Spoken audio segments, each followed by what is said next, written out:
வணக்கம், நான் உங்கள் நண்பன் புதுயுகம் போட்டித் தேர்வர்களின் துணைவன். இன்றைக்கி நம்ம பார்க்க போகிற டாபிக் ஃப்ரீடம் ஸ்ட்ரகிள் இன் தமிழ்நாடு.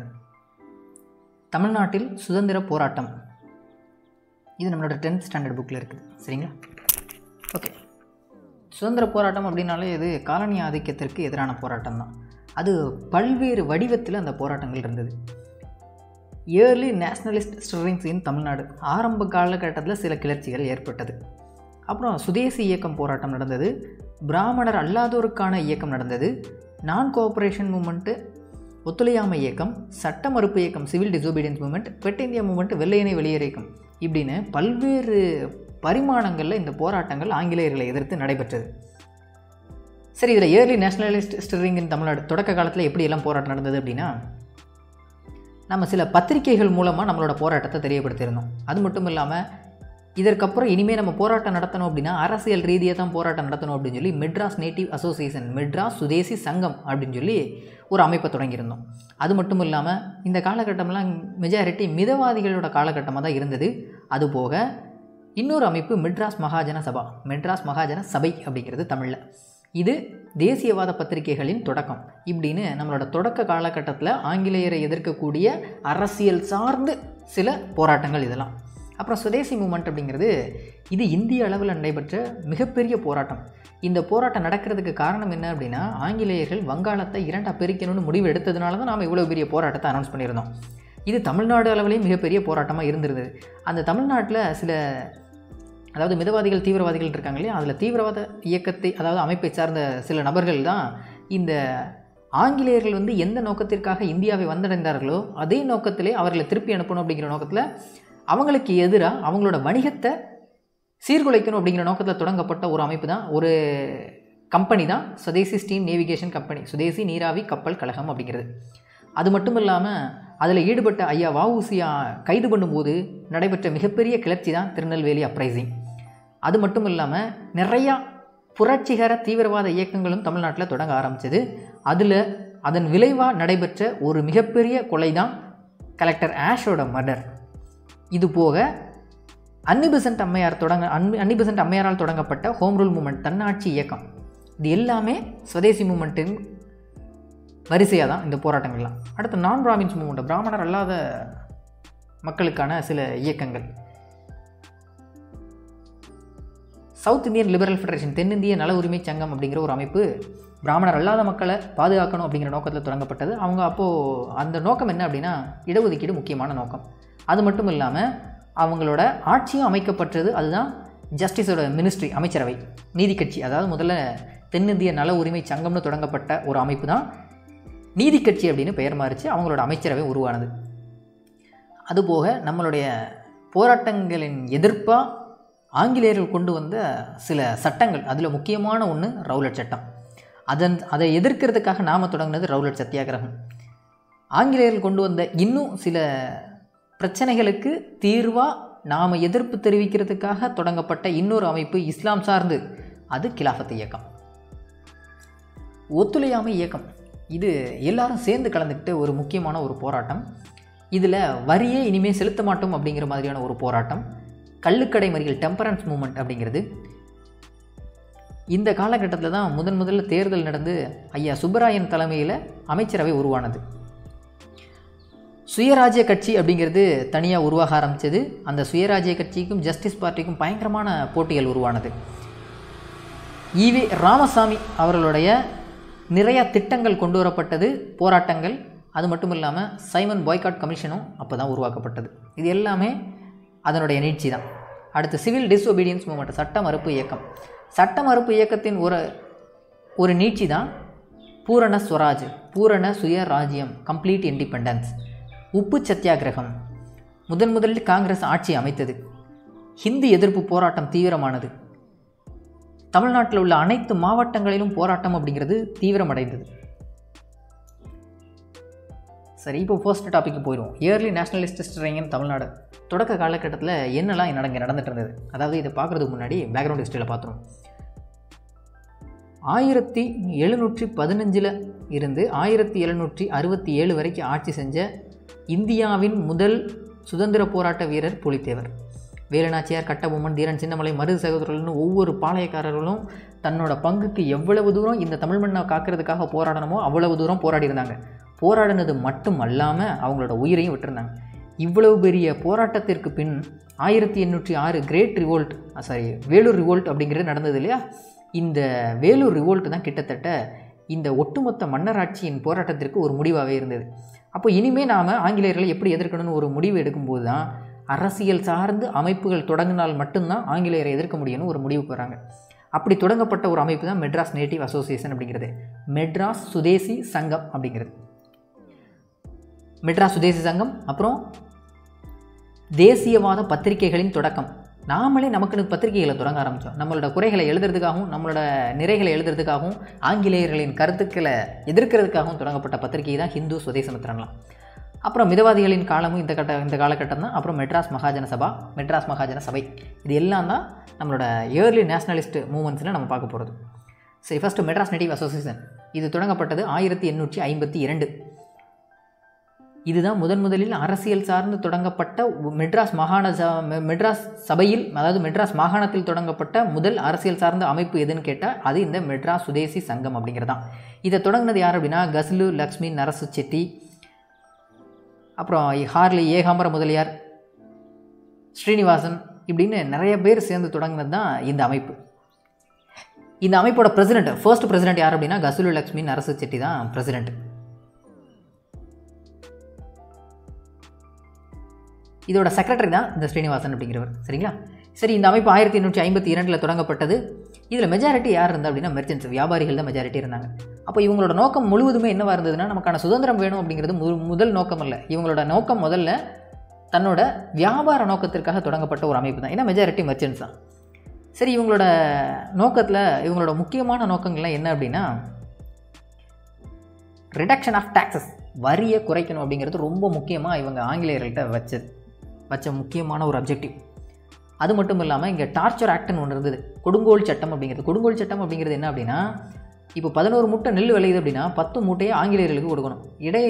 ரிமைனிங் இருக்கக்கூடிய ஒரு மூட்டை இடையில இருக்கக்கூடிய இன்டர்மீடியட் ஜமீதாஸ் கொடுக்கணும். அப்போ இங்கே விளைய வைக்கக்கூடிய விவசாயி இருக்கான் இல்லையா, அவனுக்கு ஒன்றுமே கிடையாது. இப்படியே போயிட்டு இருந்ததுன்னா அவன் என்ன பண்ணணும், அடுத்த முறை விளைய வைக்கிறதுக்கு கடன் தான் வாங்கணும். அப்போ கடன் கூட்டிகிட்டே போச்சுன்னா என்ன ஆகும், அந்த நிலம் அவனை விட்டு போகும். இதுதான் நிலைமை. இந்த அளவுக்கு ஒரு கொடுங்கோல் சட்டம் இருந்தது. இந்த கொடுங்கோல் சட்டத்தை ரிமூவ் பண்ணணும்னு சொல்லி பயங்கரமாக ஒரு சில போராட்டங்கள்லாம் முன்னெடுத்தது மெட்ராஸ் நேட்டிவ் அசோசியேஷன். அது இவங்களோட போராட்டத்தின் விளைவாக தான் அந்த டார்ச்சர் ஆக்ட் ரிமூவ் பண்ணப்பட்டது. அதுக்கு 2 முக்கியமான பிரிட்டிஷ் ஆஃபீஸர் உதவி பண்ணியிருந்தாங்க. ஒன்று சார்லஸ் வுட், இன்னொன்று ஹச்டி செய்மூர். இவங்க 2 பேருமே பிரிட்டிஷ் ஆஃபீஸர். இவங்க இந்த டார்ச்சர் ஆக்டை ரிமூவ் பண்ணுறதுக்கு ரொம்ப உதவிகரமாக இருந்திருந்தாங்க. இப்படிப்பட்ட ஒரு அமைப்பை தொடங்கி இந்த அளவுக்கு போராட்டம் நடத்தி இவங்களோட முதல் வெற்றி எதுன்னு கேட்டால் இந்த டார்ச்சர் ஆக்டை ரிமூவ் பண்ணுறது தான். அதாவது கொடுங்கோல் சட்டத்தை அகற்றியது தான் இவங்களுடைய மிகப்பெரிய வெற்றி. இந்த கஸ்லு லக்ஷ்மி நரசு செட்டி இருக்கார் இல்லையா, இவர் ஒரு பத்திரிகை தொடங்கியிருப்பார், அது கிரசன்ட். இதில் நமக்கு என்ன கேள்வி வரும் அப்படின்னா ஒரு இந்தியரால் தொடங்கப்பட்ட முதல் பத்திரிகை, அதுவும் நம்ம மெட்ராஸ் மாகாணத்தில் ஒரு இந்தியரால் தொடங்கப்பட்ட முதல் பத்திரிகைன்னு கேட்டால் அது கிரசன்ட் தான். First Indian owned news paper in Madras பிரசிடென்சின்னு கேட்டால் அது கிரசன்ட் தான். சரியா? அப்போ இந்தியாவில் அதுக்கு முன்னாடி பத்திரிகைகள் எல்லாம் இருந்தது, அதெல்லாம் வேறு நாட்டிலேருந்து வந்த மக்கள் தான் தொடங்கியிருந்தாங்க. இந்தியரால் தொடங்கப்பட்ட முதல் பத்திரிகைன்னு கேட்டால் அது கிரசன்ட் தான். சரி, வேறு ஏதாவது பத்திரிகை இருக்கா அப்படின்னு கேட்டால் 1780 ஜேம்ஸ் அகஸ்டஸ் ஹிக்கி இவர் தொடங்கியிருந்த ஒரு பத்திரிகை தான் பெங்கால் கெசட். அதே மாதிரி ஒரு தமிழரால் தொடங்கப்பட்ட முதல் தமிழ் பத்திரிகை எதுன்னு கேட்டால் அது தமிழ் பத்திரிகைன்னு கேட்டால் சுதேசமித்திரன். ஒரு தமிழரால் தொடங்கப்பட்ட முதல் பத்திரிகைன்னு கேட்டால் அது ஹிந்து. சரியா? அது எல்லாமே கொஸ்டின் ஏரியா தான். அடுத்து பிகினிங் ஆஃப் நேஷனலிஸ்ட் பிரஸ். இந்த பத்திரிகையை தொடங்குறதுக்கு முதல்ல எப்போதுமே ஒரு விஷயம் தொடங்குறோன்னா அதுக்கு ஏதாவது ஒரு முக்கியமான காரணம் இருக்கும் இல்லையா? இங்கே டி முத்துசுவாமி அப்படிங்கிறவரை முதல்ல இந்தியன் ஜட்ஜாக நியமிக்கிறாங்க மெட்ராஸ் ஹைகோர்ட்டில் 1877. இவரை மெட்ராஸ் பிரசிடென்சியில் அதாவது யார் தவறு பண்ணாலும் தீர்ப்பு வழங்க போகிறது நீதிபதி தான். அப்போது அந்த காலகட்டத்தில் 1877 காலகட்டத்தில் இங்கே பிரிட்டிஷ் தான் நம்மளை ரூல் பண்ணிகிட்டு இருக்காங்க. அப்போ நாம் தப்பு பண்ணாலும் பிரிட்டிஷ் தப்பு பண்ணாலும் யார் தீர்ப்பு வழங்க போகிறா, இது வரைக்கும் பிரிட்டிஷ் தான் தீர்ப்பு வழங்கிட்டு இருந்தாங்க. இப்போ அந்த பதவிக்கு முதல்ல நம்மளுடைய இந்திய நபர், அதுவும் தமிழில் இருந்து ஒரு நபரை தேர்ந்தெடுக்கிறாங்க. அவர் தான் டி. முத்துசுவாமி. இதை எதிர்த்து பயங்கரமான விமர்சனங்கள் இந்திய அளவில் வைக்கப்படுது. அதுவும் முக்கியமாக ஆங்கிலேயர் ஆண் பெண் பாகுபாடு இல்லாமல் தீவிரமாக வைக்கிறாங்க விமர்சனத்தை. இதை ஏற்றுக்க முடியல. அப்போது நம்ம ஆட்களில் முடிவு பண்ணுறாங்க, இவங்களுக்கு பத்திரிக்கை இருக்கிறதுனால இந்த அளவுக்கு நம்மளை விமர்சனம் பண்ணுறாங்க, நாமளே பத்திரிக்கை தொடங்கிட்டால் நம்மளால் நாமளே பாராட்டலாம் இல்லையா? அப்போ நமக்குன்னு ஒரு பத்திரிக்கை தேவைன்னு முடிவு பண்ணுறாங்க. அப்படி தொடங்கப்பட்டதான் த ஹிந்து நியூஸ் பேப்பர் 1878. தொடங்கினதில் முக்கியமான ஆட்கள்லாம் ஜி. சுப்பிரமணிய ஐயர், எம். வீரராகவாச்சாரி 2 பேருமே முக்கியமான ஆட்கள். இது போக இவங்களோட ஒரு ஸ்டூடெண்ட்ஸ் ஒரு 4 பேர் சேர்ந்து மொத்தம் 6 பேர் சேர்ந்து தொடங்கியிருந்தாங்க. அதனால தான் இந்த குரூப்புக்கு பேர் ட்ரிப்ளிகேன் 6. தொடங்கப்பட்ட இடம் ட்ரிப்ளிகேன், அதனால் ட்ரிப்ளிகேன் 6 அப்படின்னு பேர் இந்த குரூப்புக்கு. 1878 தொடங்கியாச்சு. தொடங்கினதுக்கப்புறம் இந்த பத்திரிகை தொடங்கி போயிட்டுருக்குது. இந்த நம்ம ஜி. சுப்பிரமணிய ஐயர் வந்து எப்படிப்பட்ட ஆள் அப்படின்னா பயங்கரமான முற்போக்கு சிந்தனைவாதி. இவர் பேர்லேயே ஜி. சுப்பிரமணிய ஐயர்ன்னு இருக்கு இல்லையா? ஆனாலும் இவர் தன்னோட விதவை மகளுக்கு மறுமணம் முடிச்சு வச்சுருப்பார். அந்த அளவுக்கு, ஏன்னா அந்த காலகட்டத்தில் மறுமணம்லாம் சாதாரண விஷயம் இல்லை, அதையுமே செஞ்ச ஒரு ஆள் தான் நம்ம ஜி. சுப்பிரமணிய ஐயர். அப்போ இவரோட கொள்கைகள் எல்லாமே ஹிந்து கம்யூனிட்டிக்கு அப்போஸ் பண்ணுற மாதிரி இருக்குது. நிறையா விஷயங்களை மூடநம்பிக்கை அப்படின்னு சொல்லி இவர் எதிர்க்கிறார். அப்படிப்பட்டவர் பத்திரிக்கை எழுதினார் அப்படின்னா அந்த பத்திரிக்கை எப்படி இருக்கும்? பிராமண அப்போஸ் பண்ணுற மாதிரி இருக்குது. ஆனால் இங்கே படிக்கிறது மெஜாரிட்டி யார் அப்படின்னா பிராமின்ஸ் தான். அப்போ அந்த பத்திரிக்கை விற்பனை ஆகாது இல்லையா? அதனால் இவர் அந்த பத்திரிக்கை விட்டு வெளியில் வந்து தனக்குன்னு இன்னொரு பத்திரிக்கை தொடங்கிறாரு. அதுதான் ஸ்வதேசமித்திரன். அது 1891 அப்படிங்கிறது நம்ம ஸ்கூல் புக் டேட்டா. ஆனால் சரியான இயர் அப்படிங்கிறது 1882. சரிங்களா? 1882 தான் சரியானது, 1891 கிடையாது.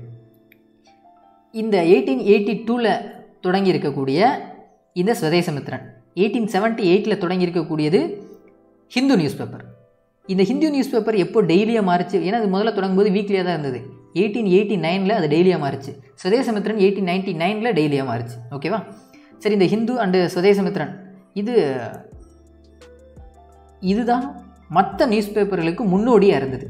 அதுக்கப்புறம் தான் நிறைய பத்திரிகைகள்லாம் தொடங்கியிருந்தாங்க. இந்தியன் தேசபிமானி, அப்புறம் பேட்ரியாட்டர், சவுத் இந்தியன் மெயில், அப்புறம் Madras, south Indian mail Madras, அப்புறம் விஜயா, சூரியோதயம் அப்படின்னு சொல்லி நிறையா பத்திரிகைகள்லாம் தொடங்கப்பட்டது இந்த பத்திரிகைகளுக்கு அப்புறம் தான். சரி, இந்த ஹிந்து நியூஸ் பேப்பர் அப்படிங்கிறதோட வரலாறு என்ன ஆச்சு அப்படின்னா 1878 தொடங்கப்பட்டு 89 தினசரி பத்திரிகையாக மாறிச்சு. இதை 1905 ஜி. சுப்பிரமணியர் முதலே வெளில போயிட்டார் இல்லையா? அப்போ இதை நடத்திட்டு இருந்தது வீரராகவாச்சாரி மட்டும்தான். அவர் இந்த பத்திரிகையை யார்கிட்ட வித்துட்டார் அப்படின்னா கஸ்தூரி ரங்க ஐயங்கார் அப்படிங்கிறவர்கிட்ட விற்றுட்டு இப்போ வரைக்கும் அது அவங்களோட ட்ரஸ்ட்டில் தான் இருக்குது. கஸ்தூரி ரங்க ஐயங்கார் அவங்களோட ட்ரஸ்ட்டில் தான் இருக்குது. இதுதான் தேசியவாத பத்திரிகைகளின் தொடக்கம். அப்போது கடைசியில் கூட லேட்டராக நம்ம ஜி. சுப்பிரமணியர் ஒரு பத்திரிகை தொடங்கியிருப்பார். அவரோட ஃப்ரெண்டு காமாட்சி நடராஜனோட சேர்ந்து. அந்த பத்திரிகையோட பேர் Indian social reformer. Indian social reformer. இந்த பத்திரிகை ஜி. சுப்பிரமணியரும் அவரோட ஃப்ரெண்டு காமாட்சி நடராஜன், அவர் தான் எடிட்டரும் கூட, காமாட்சி நடராஜன், அவங்களும் சேர்ந்து தொடங்கப்பட்ட பத்திரிகை தான் இந்தியன் சோசியல் ரெஃபார்மர். ஓகேவா? இதுதான் தேசியவாத பத்திரிகைகளின் தொடக்கம். தொடங்கிறது காரணம் என்ன? டி. முத்துசுவாமி அப்படிங்கிறவரை ஹைகோர்ட் ஜட்ஜாக நியமித்ததான் இவ்வளவு பெரிய பத்திரிகை போராட்டத்திற்கும் காரணம். அடுத்து Madras Mahajana Sabha 1852 Madras native association, 1884 Madras Mahajana Sabha May 16 தொடங்கப்பட்டது. M. Veeraraghavachari, P. Ananthacharlu, Rangaiah Naidu, G. Subramaniar எல்லாம் இருந்த ஒரு அமைப்பு தான் இந்த மெட்ராஸ் மகாஜன சபை அப்படிங்கிறது. இதுவும் இந்திய அளவில் ஒரு மிகப்பெரிய ஒரு வரவேற்பை பெற்ற ஒரு அமைப்பு தான். பி. ரங்கையா நாயுடு அப்படிங்கிறவர் தான் first president of Madras Mahajana சபா. இவங்கள்ட்ட இதுலேயும் மெஜாரிட்டி யார் இருந்தா அப்படின்னா மெர்ச்சன்ட்ஸாக இருந்தாங்க. அப்போது இவங்களோட நோக்கம் என்ன அப்படின்னா வரி குறைக்கிறது, இந்த மாதிரி தான் இவங்களோட நோக்கம். அப்போது அப்ஜெக்டிவ் ஆஃப் எம்எம்எஸோட நோக்கம்லாம் என்ன அப்படின்னா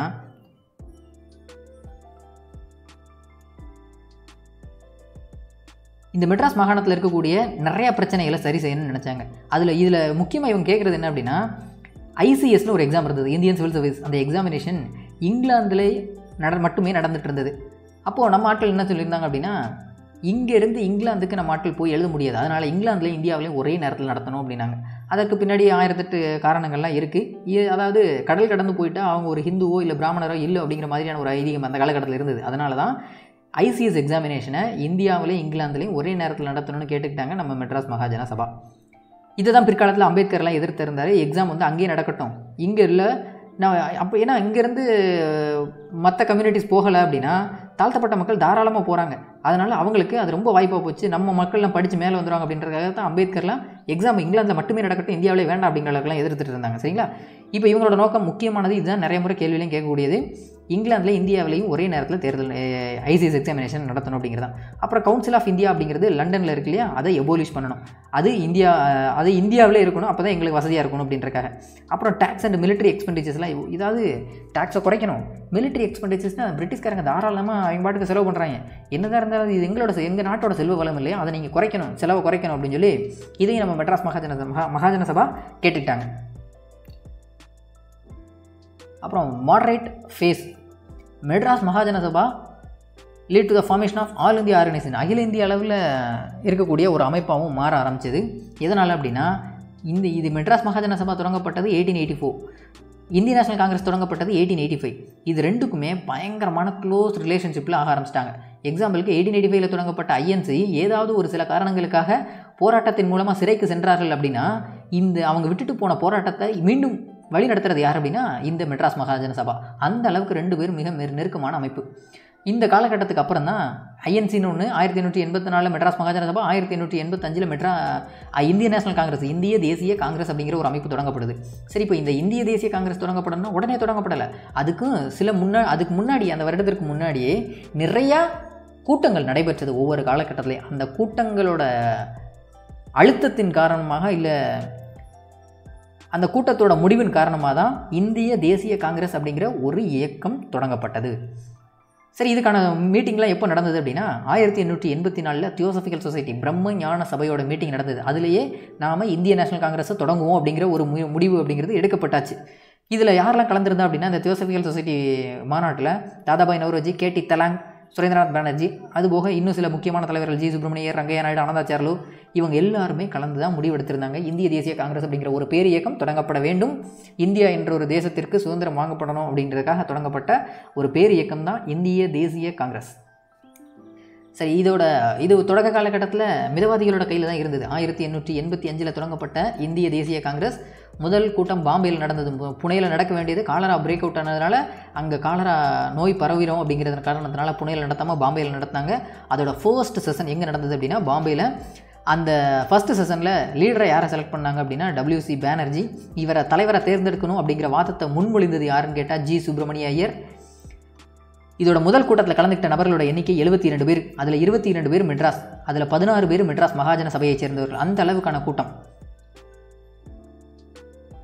அடுத்து இரண்டாவது செஷன் தாதாபாய் நவ்ரோஜியோட தலைமையில் நடந்தது. இது கல்கத்தாவில் நடந்தது 1886 வருடத்தில். இரண்டாவது, ஒவ்வொரு ஆண்டுமே டிசம்பர் மாதம் தான் இந்த இந்திய தேசிய காங்கிரஸோட மாநாடு நடக்கும். எதனால் டிசம்பரில் நடக்குது அப்படின்னா இதை தொடங்கினது யார்? ஏஓ ஹியூம் அப்படிங்கிறவர். ஃபாதர் ஆஃப் இந்திய நேஷனல் காங்கிரஸ் அப்படின்னாலுமே ஏஓ ஹியூம் தான். இவர் தான் இந்திய தேசிய காங்கிரஸை தோற்றுவித்தவர். இவர் யார்? ஒரு பிரிட்டிஷ் சிவில் சர்வெண்ட் இல்லையா. ஈஸ்ட் இந்தியன் கம்பெனி அப்படிங்கிறது முதல்ல தொடங்கப்பட்டது எப்போ அப்படின்னா டிசம்பர் 31, 1600.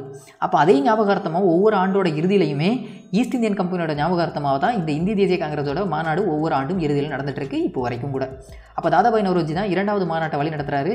அது கல்கட்டாவில் நடந்தது. மூன்றாவது மாநாடு எக்கச்சக்க பேர் கலந்துக்க ஆரம்பித்த ஒரு மாநாடு அப்படிங்கிறது இந்த மூன்றாவது மாநாடு தான். பத்ருதீன் தியாப்ஜி அப்படிங்கிற ஒரு பிரசிடென்ட்டாக இருந்தார். First Muslim president of INC அப்படின்னு கேட்டால் இந்த பத்ருதீன் தியாப்ஜி தான். இது மக்கீஸ் கார்டன் நம்மளோட மெட்ராஸில் நடந்தது 1887 மூன்றாவது மாநாடு. இதுதான் முதல் ஒரு இஸ்லாமிய தலைவரால் வழிநடத்தப்பட்ட முதல் மாநாடு. ஓகேவா?